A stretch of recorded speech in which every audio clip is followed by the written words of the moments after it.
Thank you as well, Excellency, for the warm welcome and hospitality. And we just had a very enjoyable lunch where we were able to continue our discussion with a number of members of both of our delegations, which is always useful to gain a greater understanding of each other. I also want to welcome both the local press and the foreign media as well to this event. And we do appreciate our partnership, and particularly at such a critical time for Ethiopia. Also look forward to my meeting later today with the Prime Minister.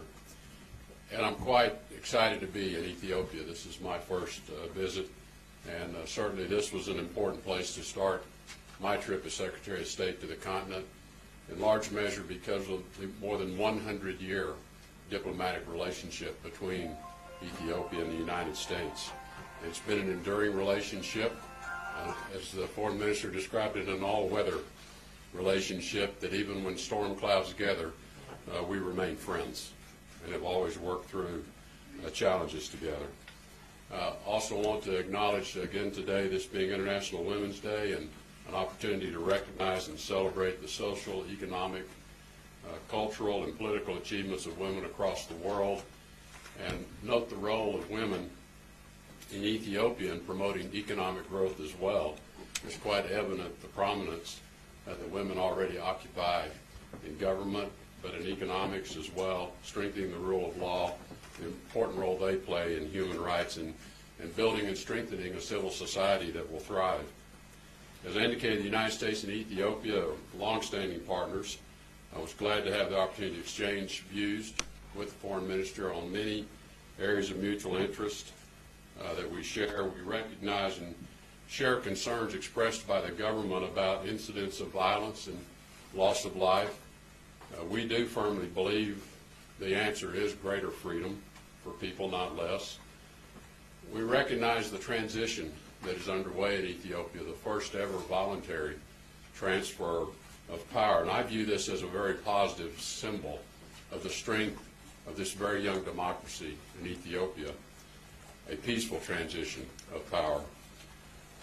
Given recent events, the United States has expressed our concerns with the government's decision to impose another state of emergency, because it does put restrictions on fundamental rights like assembly and expression.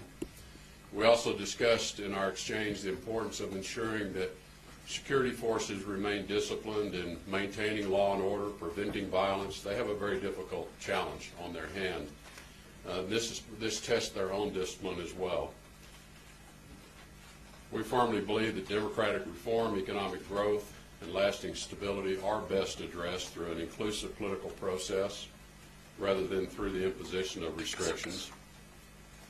And we encourage the Ethiopian people as well to maintain patience, maintain support for your government through this change, through this transition, but also in pursuing this journey of democracy, which takes time and effort.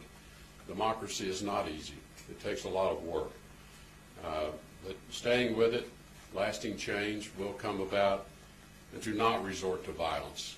Violence is simply never a solution.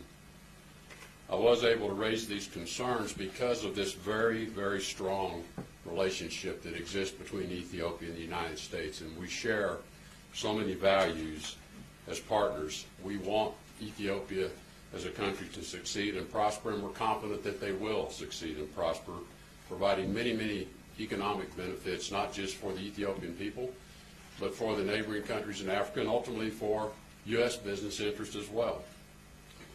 We welcome the proactive steps that have already been taken with the release of thousands of prisoners, including journalists and political leaders, and we encourage additional concrete measures to allow greater political freedom of expression.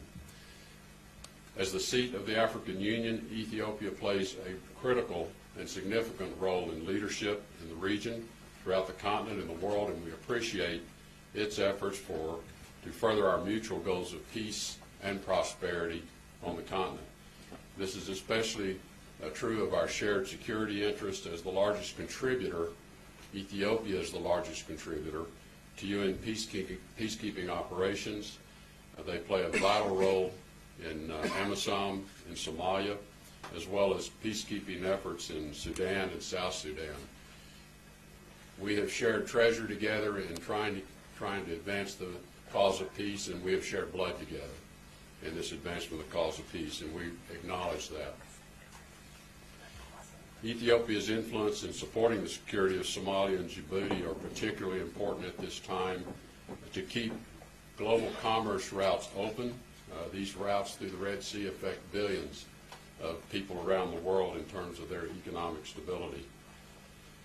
And we discussed the United States is eager to help Ethiopia liberalize its economy. We think it's going to bring great opportunity and attract many business interests as they continue the process of reform and liberalization, strengthen its judicial and commercial institutions, and assist in humanitarian emergencies here and throughout the region, including the almost 1 million refugees that currently reside in Ethiopia. And we need to recognize Ethiopia's generosity in hosting those refugees. The United States is a long-term friend and partner of Ethiopia. We look forward to working with you as the people of Ethiopia seek greater peace, democracy, and prosperity, all of which we know you will succeed in achieving. Thank you.